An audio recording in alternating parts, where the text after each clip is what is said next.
Today's episode is sponsored by Cool Properties. If you're headed to Las Vegas for a family or corporate outing and want a different experience, if you want to avoid the crowds, traffic, and chaos, you know what I'm talking about. Check out Cool Properties in Mesquite, Nevada, about an hour and a half outside Las Vegas. They offer a variety of property rentals, just minutes away from 2 world-class golf courses and luxury resorts. Full access to pools, hot tubs, gyms, and they are all located at the clubhouse. Bring the family, or not. Rest easy with Cool Properties. Click the link below for more details. So, ladies and gentlemen, from the University of Arkansas, starting at forward. Thank you for saying forward, by the way. Had to play center. Thanks for saying forward. Thought you might like that. So, Scott Hastings is here with us. Now, you know what I wanted to ask you, though, for the last 6 months I haven't asked you? Yeah. Why the blue? Why the blue on the chin? Because it's a little fun thing I started a few years ago for playoffs. I thought, you know what? I'm going to grow this out. I'm going to dye it blue. And Mama's okay? And Mom's okay with that. Wow. She loves it, actually. And at the same time, as I got a little bit older, started going more white. Right. Easier to turn blue, though. Yes, easier to turn blue. It glows a little bit better. And by the way, my wife says it matches my eyes. And a lady that was in the gym this morning, she's like, oh my gosh, I love your beard. It matches your eyes. I'm like, I got to tell my wife. So what we're going to say, when Kenny gets buried, 45, 50 years from now, in that thing, we're going to have his eyes open, but he's going to have the little tail blue. Yes, exactly. And my mother hates it. Oh, I guarantee. Hates it. Lauren hates my little soul patch. Yeah. But same thing, here's another thing people don't talk about. Well, maybe they do talk about it, but they don't really talk about it. Guys get bored. Absolutely. Right? I mean, women are able to change their hairstyle and hair color all the time. I mean, you probably had close to that haircut for the last 10, 15 years. Me too. Yeah. What did we do? I mean, the pandemic was great. It's the first time in my life I ever grew a beard. I had a full beard going. I was like, first of all, I didn't know I ever could, right? So I was like, dude, this pandemic, I mean, yeah, it's got some bad side effects, they're telling me. However, for the first time in my life, I had a beard. Yeah. Whole new world opened up. Yeah. Yeah, and you're right. And my wife every other day is, hey, I'm going to get my, brows waxed, and then I'm going to go get my hair done, and then, there's all kinds of things happening there. Yeah. So. And what do we got? We got this. Yeah. We got this. Yeah. Let us do something here. Yeah. I don't know about the blue, but I get the eye thing. I could go that too. Maybe I should do this blue. There you go. Playoffs. That's what we should have done on this podcast day. I could have had you just dye this blue. Match my eyes, and then see what altitude. I mean, I really would like to have another contract. That might put the end of that chance, but why not? Well, if they really love you or not, right? Because I think I already know. But anyway, I digress. Yes. So Scott Hastings, if nobody knows Scott, I got to give a little intro here. You may know Scott was a player in the NBA for 11 seasons and took a championship. The year I started with the Nuggets was late 90, but in 89-90, the season of 89-90, you were with the Pistons. Yeah. Took the championship. Yeah, 89-90, and then when I first met you was my first year here, which would be 91-92, so you were still young on it. Yeah. Our good friend Jim Gillen started that same year I came here, so Jimmy and I both started in the same year. But yeah, it's you know what, I got a radio show I do every day. It's not fancy like you guys. We're still terrestrial, I guess it's called, right? Yeah. Gotta know the lingo. But I talk about it all the time. It's just until you played for a championship team, you just don't know.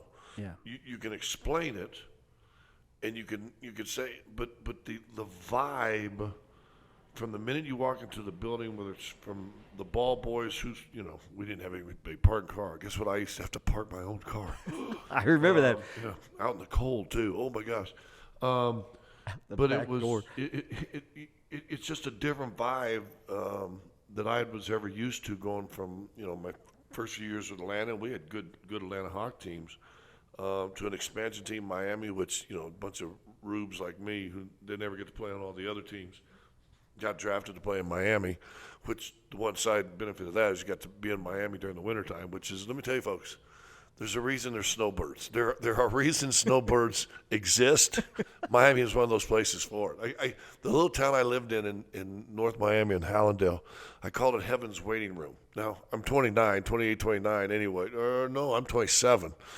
And all of a sudden, you go to the grocery store in the middle of the day and you're fine. Then all of a sudden around November, December, I mean, every octogenarian and 70-year-old, 80-year-old, where do they come from? I mean, it's like unbelievable. And I had little kids at the time, and they would come up to it, and I mean, it would take you to go in and get some bread and some peanut butter and the essentials.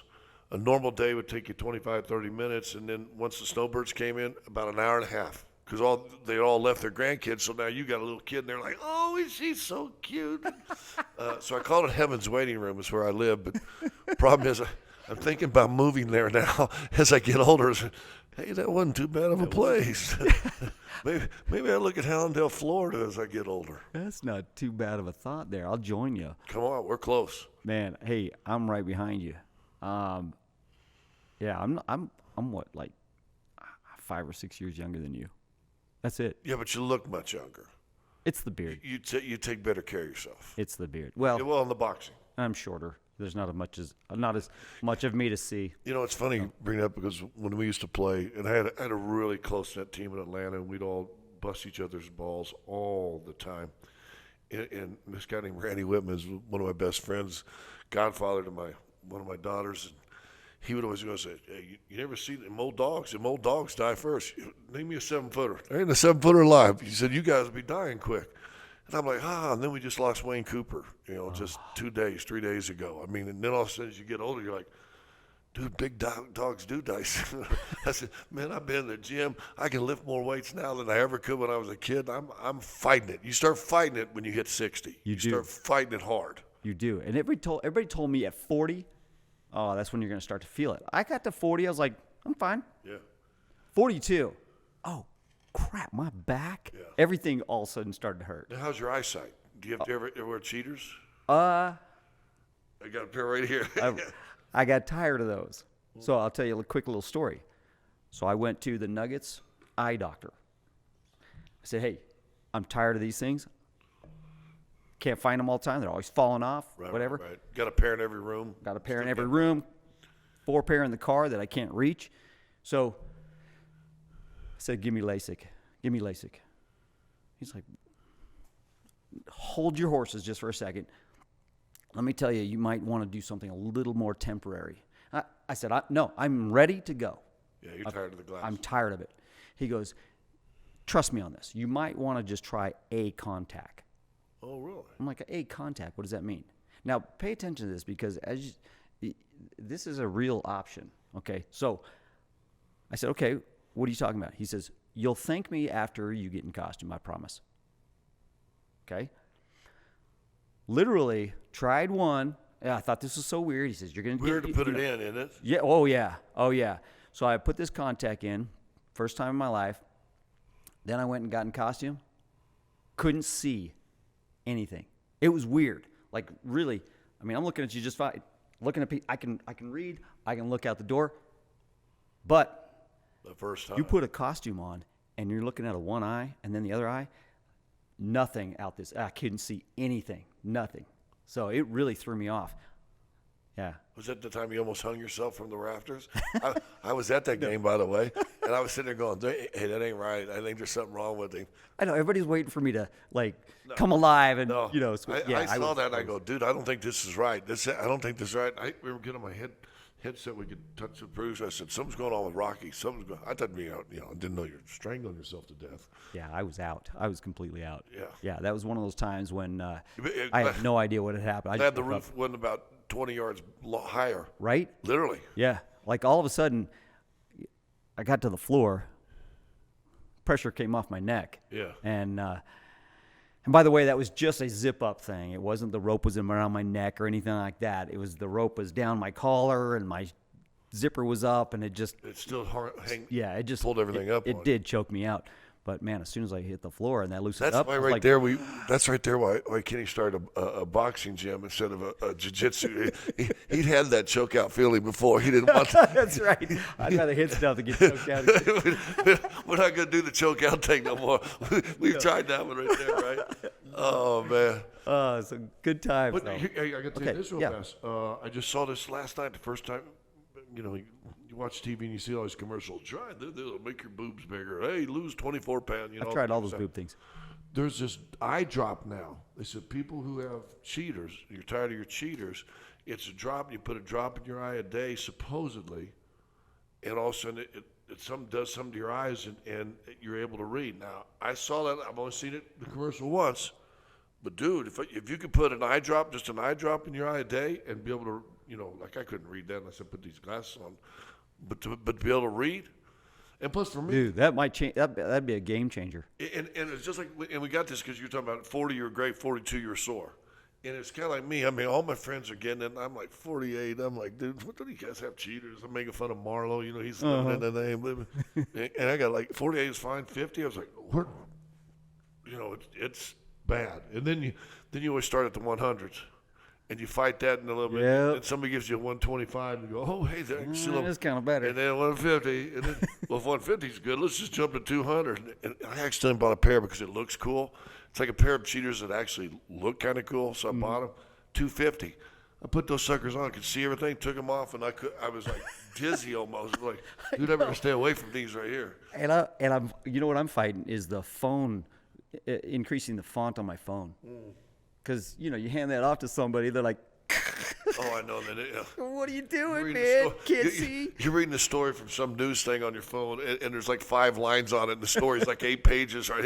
You got to flip it up about 37 times just to get to one small story, right? Yeah. Right. Font might be a little big on that one. Yeah. Even emails now, I'm like scrolling across and across.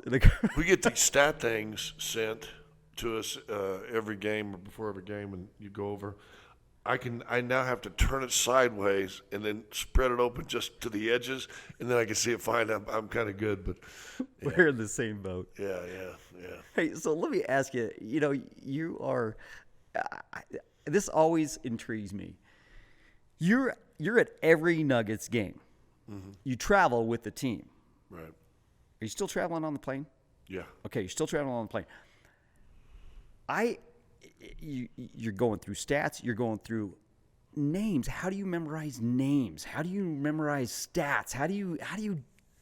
I mean, how much sleep do you deprive yourself of learning all this, or do you just none? You just know it. I just can't sleep. So no, no. You know what? I was blessed, and I found this out in college. Actually, it was really weird.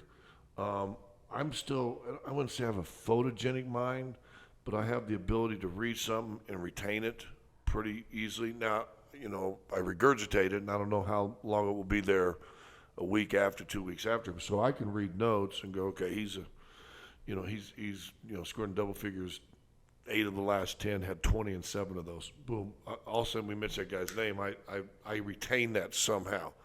And so for me, what I do now is I basically keep a notebook for every game, and I chart all the timeouts and who makes the timeouts, and then I put notes beside each timeout. This guy sucks. That second team. So if I can go back and the next day if I'm talking about the game or if I need to go back and refresh, I say, yeah, the game turned at the 3:25 mark. They're down 5, and by halftime they're down 15. And so that last 3 minutes where they went on a 12-3 run, I've got those all in my notes so I can do it. But and I look at doing color different. I guess first of all, I never went to class to do color analyst. I was going to ask you that. Yeah, there's never been a class I've seen that said color analyst. Now you can go to school and they'll sell you that they're going to make you color analyst. Then you realize you get in the real world and you go, nah, you're going to run the board. You're pushing the buttons over here. That's what you're doing right now. So what I always try to do, and I was lucky also, I think it made me a better analyst, was I coached high school basketball for a handful of years and watched a lot of film. Because I didn't know anything better than what the NBA players did. So I would borrow film from other coaches, or I paid a high school kid, like $25 a game, and he'd sit up there with the old Sony camcorders and just film the game. And it wasn't a great picture, and wasn't close up like you get in the NBA, but I was able to go back, and so I would have a game, then I would go back that night, break down on the film, keep some notes, and you got to be critical as a coach to get better.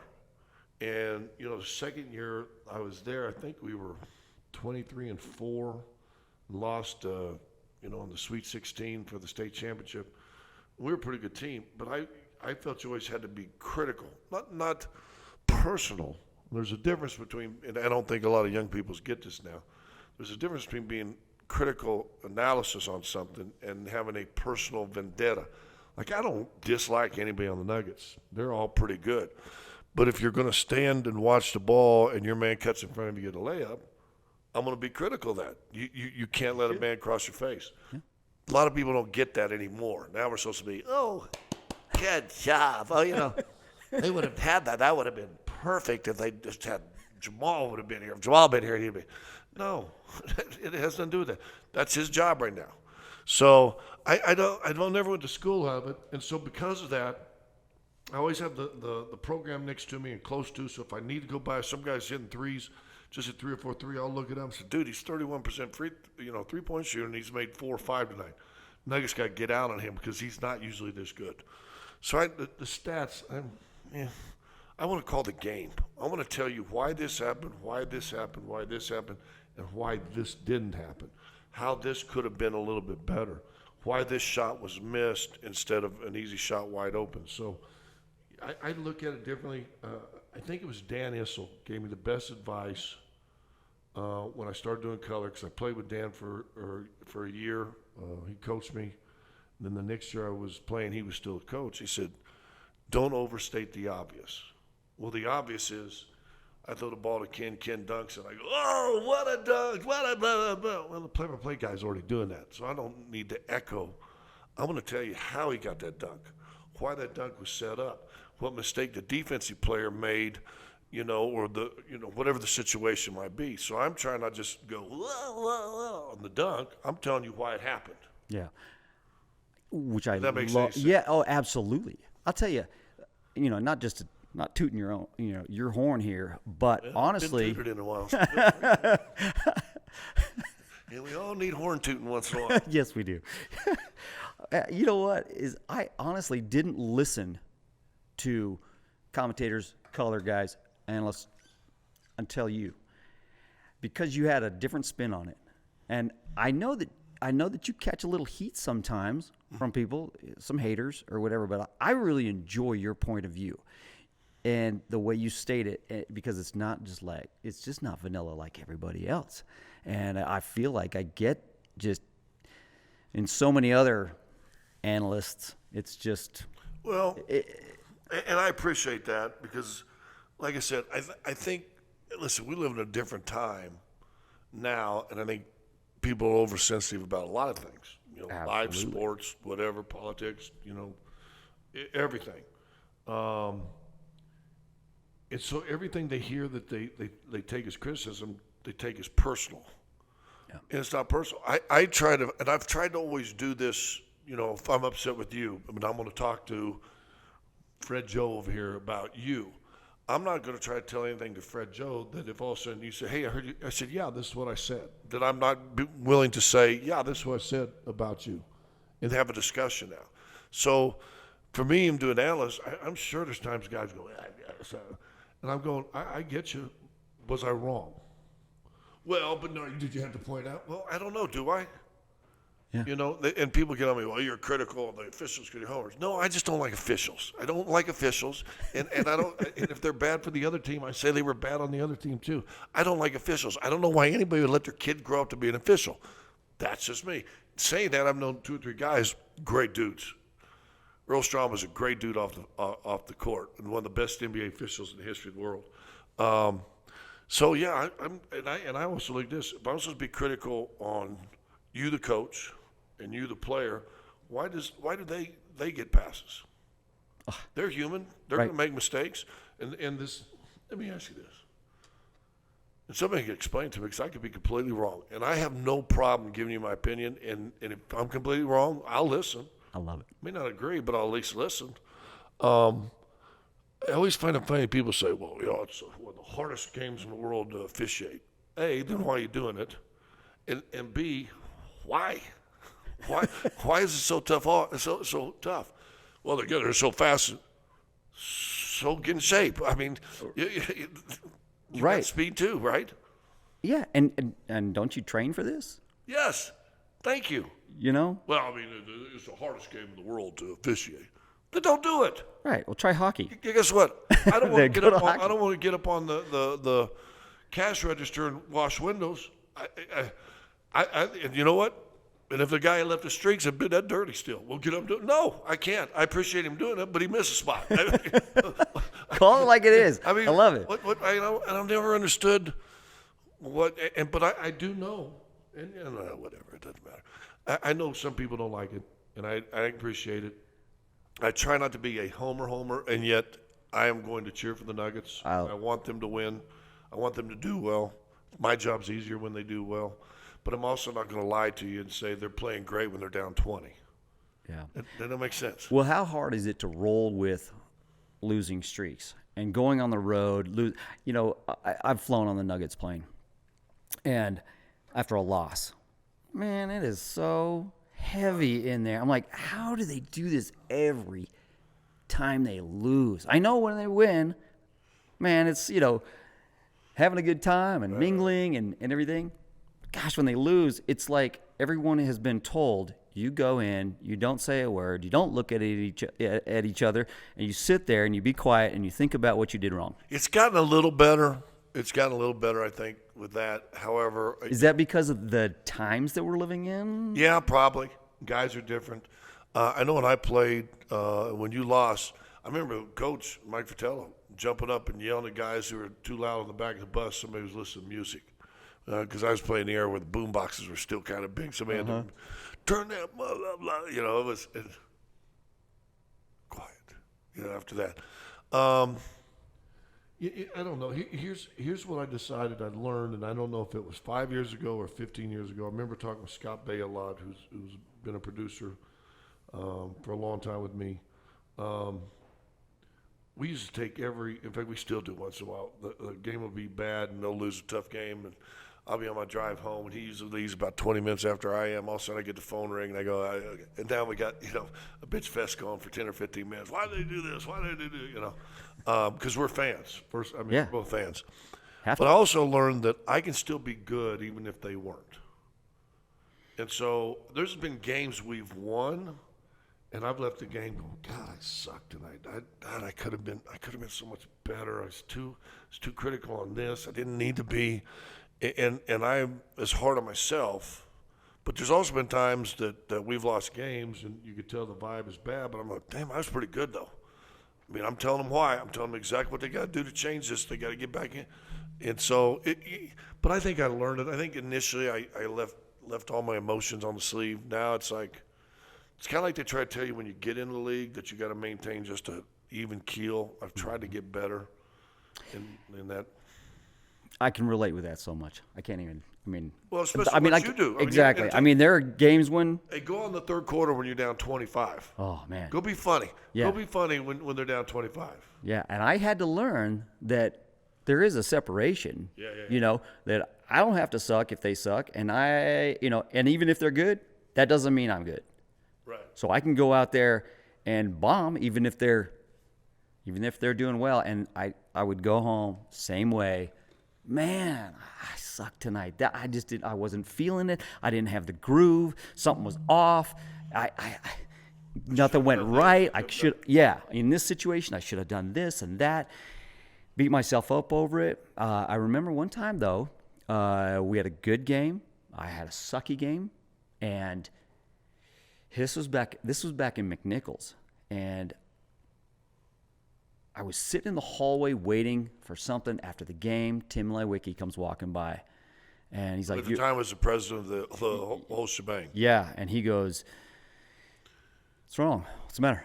I'm like, I just had a rough night, and just, I had somebody in my face just screaming at me, "You suck," and all that. And he's like, "And you take that personal?" Like, he was just like so nonchalant about it. I was like, Well, yeah. "Well, yeah, I do." And then I thought, gosh, I probably shouldn't. Yeah. You know, You but realize you can't please everybody. you can't. And There's probably people that don't like the Nutcracker at Christmas time anymore, and I still think it's one of the best things Rocky does. somebody's offended by it. I know it. I know, You know. especially nowadays. Yeah, and especially when Kyle says, "Ladies and gentlemen, the Nutcracker." Yeah, it really emphasized it, right? Because the first couple of years you were doing, I remember the first time I saw you do it was at McNichols. Yeah. And it was probably when I was playing, and we're going, oh, we were debating, did he do it on purpose or not? They said, well, if he did it on purpose, is he wearing a cup? I mean, How does he do? When it first started happening, we all thought it was accidental. Yeah. But I saw as you got older, here's another question I'll ask you from the 42. So I'm assuming this podcast, the secret's kind of out, right? Yeah. A little bit. Yeah, okay.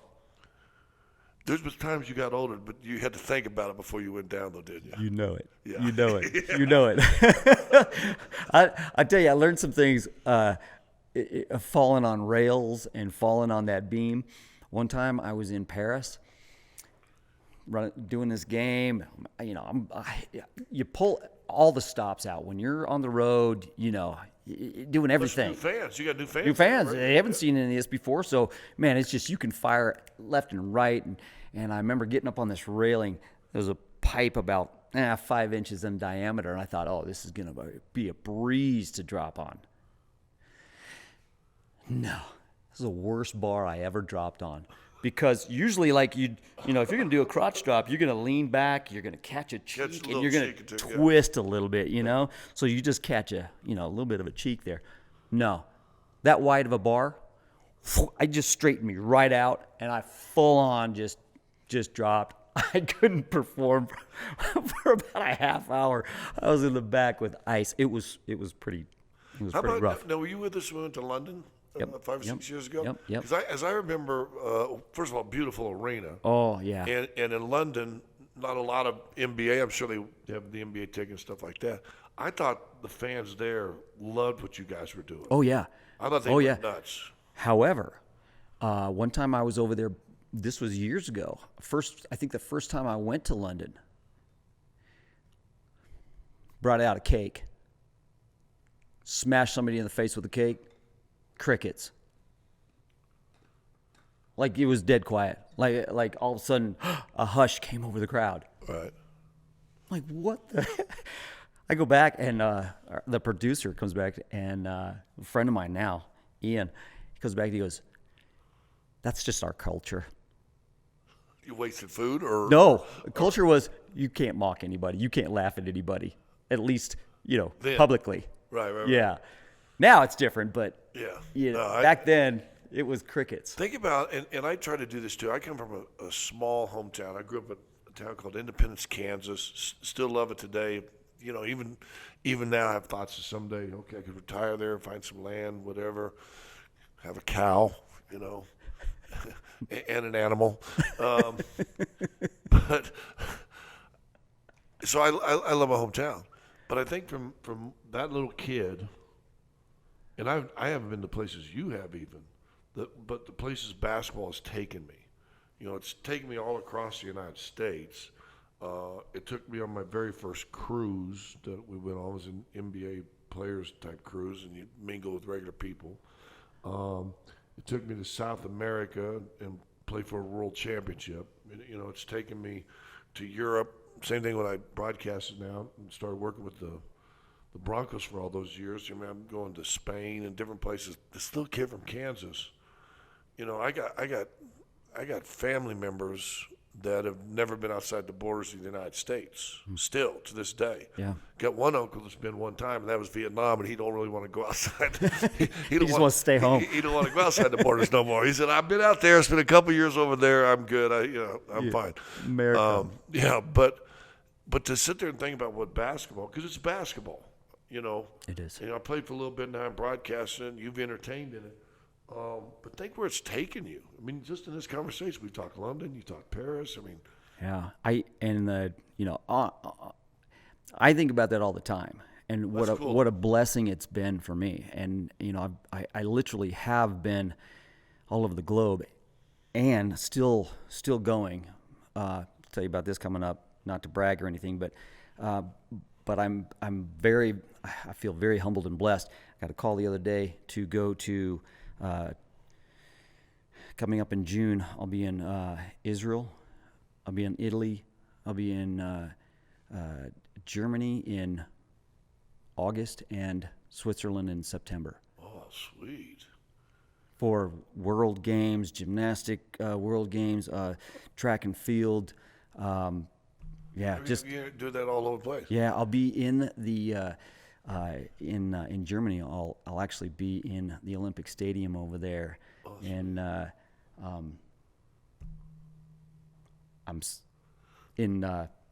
Now I'm spacing the name. That's Berlin. No. Berchtesgaden, Eagle's Nest. Oh my gosh, I am. Now you're gonna get me all messed up. Oh, I can't believe I'm forgetting this. As soon as we're off air, I'll remember. But yeah. So I'm, very blessed. I hope my body can hold out through this summer at least. But honestly, I do think about that. Where do sports? If you're not getting out there and doing, opportunities will never arise. And one of the reasons why I do this podcast is to get to know people like you and share experiences, hopefully inspire somebody out there to get out there and do more. And push yourself to Don't be defined by maybe where you grew up or your circumstances or who. Exactly. We have a deaf guy that comes in here, and I don't know if we have a Hearing impaired. Hearing impaired. There you go. Yes, and member of the gym, and he stands next to the instructor. We just know, hey, we're gonna do this. He feels the music. He can feel the beat of the music on the floor, and he's kind of right in front of the speaker, so he kind of gets those vibes to get him pumped up and things. But it's not stopping him. No. So I applaud anybody that has challenges like that and can still push themselves. Not have an excuse. Right. That was built in for you, but you're not making an excuse. Yeah. Pretty amazing. Let me ask you this on this same subject. What advice would you give me as I'm making this transition from player, working to what's next? What's next? Yeah, find land in Independence, Kansas, and buy a cow. No. Or an animal. Yeah, some sort of animal. Or an animal. Yeah, we've got cow, but no, I'm just kidding, honey. I don't know because my contract ends in June at the end of the season. And I've had no inquiries, and had no, hey, by the way, let's get together, and I don't know. I don't know if they're going to, altitude and the Comcast thing is big. Let me. That may affect some people. I'm going to start writing up something for you here. Will you join my podcast as a regular host? We could be a regular host. There you go. So I have thought, it's funny you bring it up because I have thought about that more lately than maybe ever before, because I still feel young enough that I'm worthy. I hope even when I'm 80, I don't feel unworthy of being able to do something. I know that I have got a sense more, and there's been more jokes. Well, guy your age. Man, when I was a kid, I'd fight about anything, especially when I was a player, because that was kind of my role. But now when somebody says, guy your age, I'm like, I want to punch him right in the mouth. Yeah. Now, if I punch somebody in the mouth, you didn't hear it on this podcast here. So, but I have thought about that more so the last few years. So I don't know have any advice other than there's a verse in the Bible that basically says the birds and the trees and the grass in the fields have no want. Why should you worry? They don't worry about where their next meal or when the rain's coming and everything else.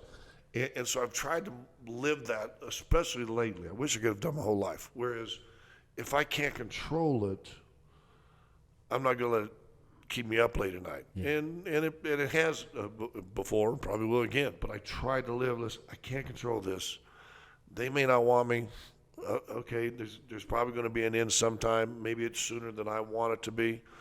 And then I'm going to trust that what's next is next. So my advice to you and me was always keep your eyes open.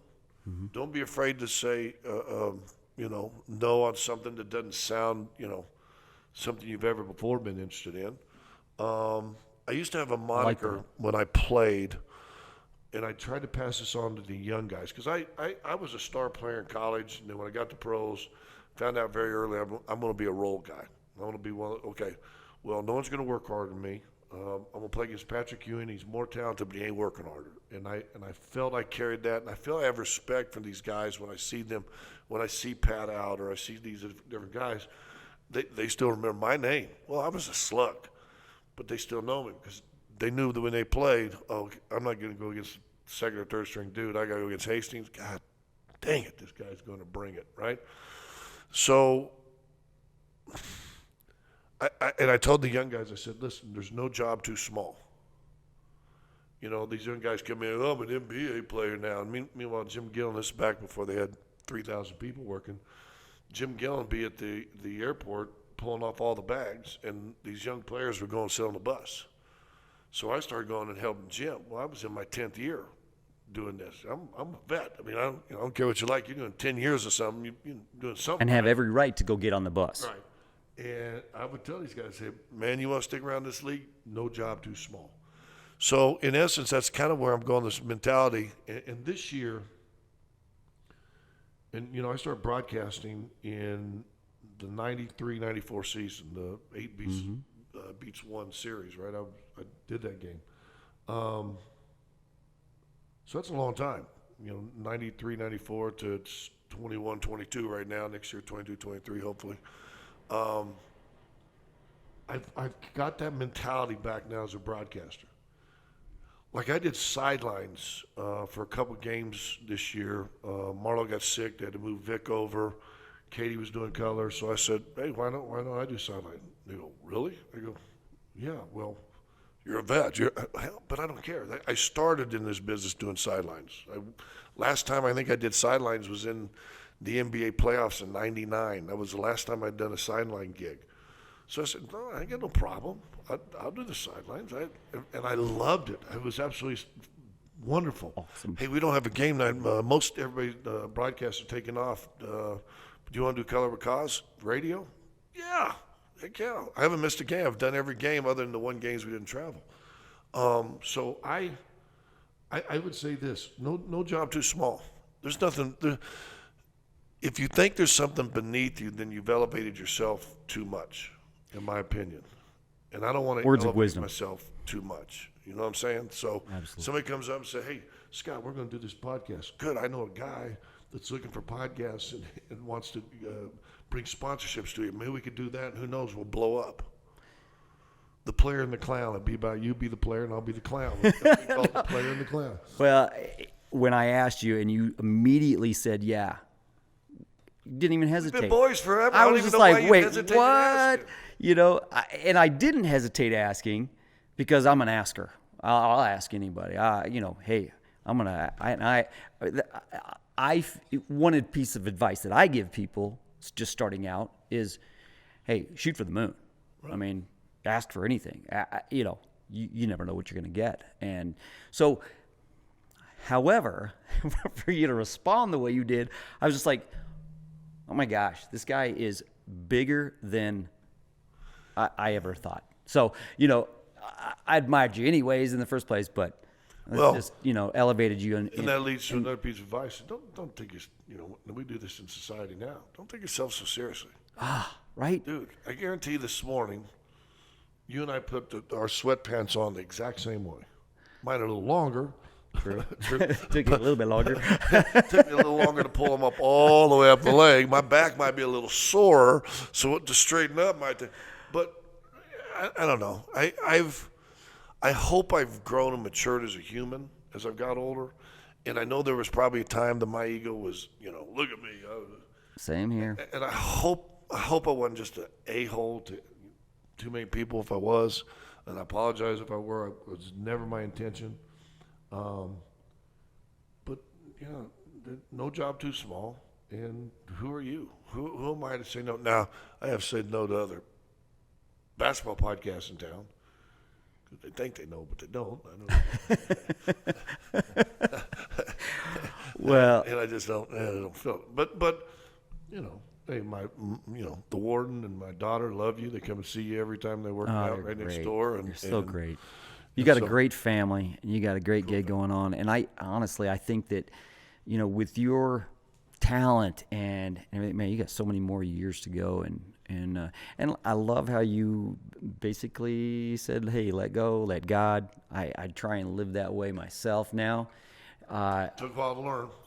My gosh. You've heard it forever, though, haven't you? Well, and like I just said, I'm an asker, and I'm also, along with that, I'm going to make things happen. I'm going to make it happen, and until I have a good reason to stop trying, man, I'm going to push the envelope. And a lot of times, that has gotten me into trouble. Yep. And, I've forced things where I should have just let go and, let it happen. Yes, let go, let God. That's perfect. Also, I love that you said, keep asking, keep trying. And the key also, I think, as you get older, if it doesn't work, don't let it frustrate. Yeah. That's just one more lesson you had. That's just one more thing we've learned that we can put back in the old vault and say, here's where I went wrong with this. Yeah. This is where it could be better. I think we're both divorced, right? Yep. And I lingered on that way too long. Still fight that at times. But then they said, what if I learn from it? Have I sat back and take stock and say, okay, learn from it so it doesn't happen again, right? Mm-hmm. And so make it a life lesson now, as opposed to denying it ever happened. Don't accept any blame or any fault to it. And I was there for a while. Yeah. So, it's all life lessons now. And you learn that when you get older. Yeah, and now you look back and go, hey, well, maybe that was for a reason, because we're both with beautiful, wonderful women now. And, it's funny how life goes. And if you just kind of sit back, relax, and not relax, but sit back. Take a deep breath. Yep. Then. By the way, with all the exercise stuff you do, I wish I would have known this when I was a younger athlete. Breathing and breathing techniques, aren't those monster? Yeah. I wish I knew that at 27 when I was a player. I've been doing this. I've been doing the breathing, to relax exercises, breathing for energy, breathing for toning. Yeah. I've been doing that. I had a psychologist friend of mine talk to me about this breathing, really with the gut, right? Extending the gut and all the stuff. And then I was watching this dude who's a Navy SEAL, and he said, here's a technique we learned in SEALs when it starts to get real stressful to do it. It's through the nose. And it's almost a yoga breath. I was into yoga for a while and stuff like that. I'm like, oh, dude. And also, like night when I can't sleep, I'll just do that. And then next thing I know, I'm waking up. Yeah. So, but I wish I'd have learned about breathing. So there's another Which tip. Sounds so goofy. And here's, I'll give you another tip for broadcasters. People want to get into broadcasting. It's not brain surgery. Don't stress over it. Do what you feel you need to do to get ready for your job, and you'll be okay, or you'll be great, or you'll suck. And then the next game's going to happen. So just it's not brain surgery. Don't try to be more than you are. Don't try to be somebody else. I got to do play-by-play the other day this year. So this year, 1 week, I did play-by-play, color, and sideline in back-to-back games, which I thought was kind of cool. No one else said anything about it, but I thought it was kind of cool. And I sucked at play-by-play, especially when I compare against Marlo, who's he is a play-by-play genius, and he was in the the Olympics every year. He's fabulous. But the first time I was trying to be more like him. And then I went, I can't do that. I can't go, Rogers to Tinkers to Bell. So I just said, hey, boom, try to make a conversation that is, just be yourself and don't. Well, real quick, I have to tell you, I'm going through this transition, and I'm so glad to hear you say that, because I've been paid for how many years now? Since 1990, and then heck, before that, I was was doing this when I was a junior in high school. I became a mascot. And so every year since then, literally, I've been pretty much identified. Yeah, and pretty much made a living speaking without words, having a conversation without words. Yeah, I was surprised you could really talk. Yeah, it's a whole. I'm surprised too. I'm surprised we're actually conversing here. Yeah. Honestly, You're a human being? Oh my God. Sometimes it is a real struggle for me to leave out the uhs and all. And I've really had to come to grips with, okay, I'm not really a speaker. I admit it all day long. I suck at it. That can talk. I can tell stories sometimes, but. Well, I got to tell you, here's a funny story. So, and you won't remember this because it's probably happened to a million people. But, so I come and play for the Nuggets, boom, boom, boom. I don't even know if I know Bernie because you know the original Bernie in Miami. He and I became buddies. I still get a Christmas card every year from he and his wife. And they're the best. And we'd go out and drink with him afterwards. He's one of the funniest people on the earth. He'd be great if you ever came in town and get him on the podcast because he's a stitch. Yeah. He's hilarious. And became friends with him, right? Detroit didn't have any. Came here, and there's Rocky. And Rocky's funny too. Now he's a lot different. You got a better different style. You got a costume you can do stuff. Bernie was more slapstick. Bernie was more push the belly push up, the belly, and all the stuff he was doing. But I remember watching him. We were laughing at this stuff, and we're backstage. We go, "Hey, Rocky," and you go, "Hey, man, how you doing?" And I went. I freaked out for just a second, and I always remember that. And I was like, "Get back," and I went back to my wife and I said, "Rocky, talk to me, Rocky," because you stay when you're in that. You're in character the whole time. And so when I see you back in the bows of McNichols, I'm like, hey, Rock, wait, I didn't even know your name was Ken. And hey, man, hey, Scott, how are you? I would do that sometimes just to freak people out. Oh, it freaks people out. Oh, it freaked me out like crazy. In fact, I think I met you as a human, as you are now, before somebody said, "Oh, by the way, that's Rocky." I go, "What? Really?" So, yeah. Got that all the time, too. That's kind of cool, though. Yeah. We're human beings. The problem with the world today is we don't talk. That is so true. That is so deep. Have conversations. So, no. Hey, if this is your gig. This is your gig. Who knows? It might be some franchise dude come up and say, "Hey, I like what you got here. Let's open up 10 more. Here's the money." Okay. You never know. Never know. Yeah. Life. Don't limit yourself. And always be pushing the boundaries. I'll tell you one more quick funny story along those lines of talking to somebody. Can I just share this with you?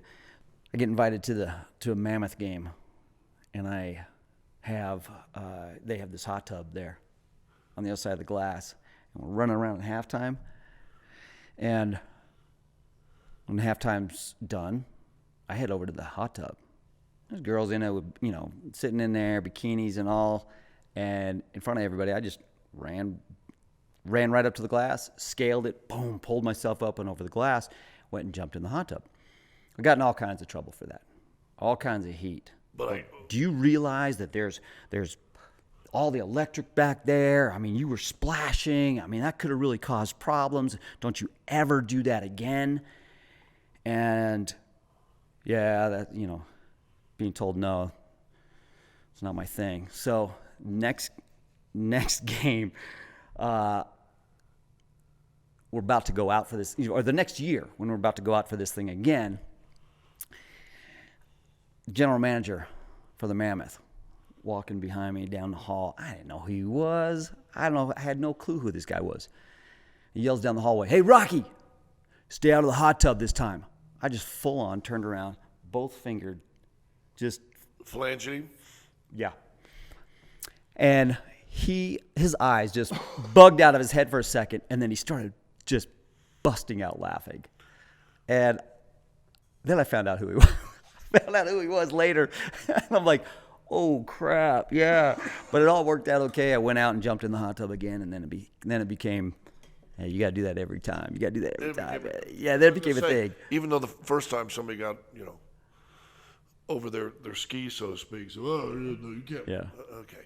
The whole place probably went nuts when you did it. Yeah. Oh, yeah. And then it became so big that it had to happen every time. But with all the craziness that you've seen, I don't like when people say, hey, what's the craziest thing you've ever seen or done or whatever. I don't like that. But, I sit here and I think about the pressure that you're under a lot of times at a game. Now, you're on the radio and you do so well at that. I love that. It's funny that when you have headsets on and you get a microphone, you're thinking people realize you're on air. And you'll get, hey, Scott, hey, I just love when and I'm like, and you're pointing to your earphones, you're pointing the mic. So you get that once in a while. The craziest thing we did that I saw, though, one time, was hilarious. So we're in Portland about 5 or 6 years ago, and we're doing, right where our sit down is, right off the floor, we're doing our say goodbye at the end. They game's over, we won. I went back to the studio, did an interview, blah, blah, blah. Chris and I sit back. They throw back to us or talk to us, da-da-da-da. And this guy is right behind us, and it's perfectly centered on the camera. This dude's right behind us, goes and it steps up to get out of the thing. Everybody else is left. He's one of the last ones. Walks in right behind us, takes 2 steps, drops his drawers, and moons us right while we're on live air. And all of a sudden, we're sitting on it, and you can see the cameras are in front of us. Don't really see the moon, but all of a sudden there's a picture of a basket and just a hoop. And our director at the time just took it, the only camera that was still working, somebody left the camera locked onto the basket. Boom, cut right till they got in the front of us, came over, got the guy out. We're still talking, came back, blah, blah, blah. And all of a sudden, these guys, we get done, these guys are cracking up. Did you see that? So we run back to the tape. Sure enough, full moon right behind us. So that was one of the crazy things, broadcasting. I get to, like I said, I get on, tap on the shoulder. Hey, Scott, want to have a conversation? Right. I'm middle of the radio show, like on a remote or something. That's always weird. One of the coolest things I got to do in the playoffs a few years ago, I got to this lady interviewed me from China. And I did it twice in the playoffs that year. And she said the first time we got 500,000 hits. Second time we did it, we got like 2.5 million hits. And it was crazy. And this lady would ask you a question in English, and then she would ask me a question in Chinese, ask it to me in English. I would say it in English, and then she would give my answer in Chinese. So I'm sitting there, as you can tell right here, I'm a little long-winded, and she's like, Chinese, blah, blah, blah, blah, for like a minute and a half. And so I'm just sitting there in the camera, just smiling, and I'm like, so then by the second time, I think I'm real cool. So she's going, and this is the old TV secret, right? Here's the TV secret. Somebody's going, you look in, start shaking your head, yes, like you agree with it. Uh-huh. Had no idea what she was saying. She could say, hey, this stupid dude, he thinks he knows basketball. He doesn't really know what the hell he's talking about, blah, blah, blah, blah. And I'm like the camera going, yeah. And looking back at her, lay the camera. So that's a TV secret. Whenever you watch that, seriously, they do it from the national whatever. It's the, I ask you a question, but nod yes and stuff. Or the fake smile. God, I can't stand the fake smile, but I mean, TV camera, guys, and it's like TV 101. Everybody does it, right? I don't know why, but it just drives me great. Yeah. And we all know it at home. We're all watching. Yeah, like you and I are going to have a conversation, and we might agree with each other or something like that, but I'm not going. I'm like, the eyes all big. Eyes big, smile. We ain't doing that. We might go, oh. Yeah. I might frown at you. So, that's a few of the secrets of TV you have to learn somehow. I love it. Great place to wrap up. Scott, thank you so much for being here. Sorry about the cough. Oh, no. That's why we have a producer over here. In case you didn't hear my cough during the thing, they edited it out. So be careful with censorship. Cancel. They canceled my cough out of this conversation. It's an integral part. I was eating chicken while we were doing it. Actually, I took a big slug of water and went down the wrong pipe. Oh, thanks, Scott.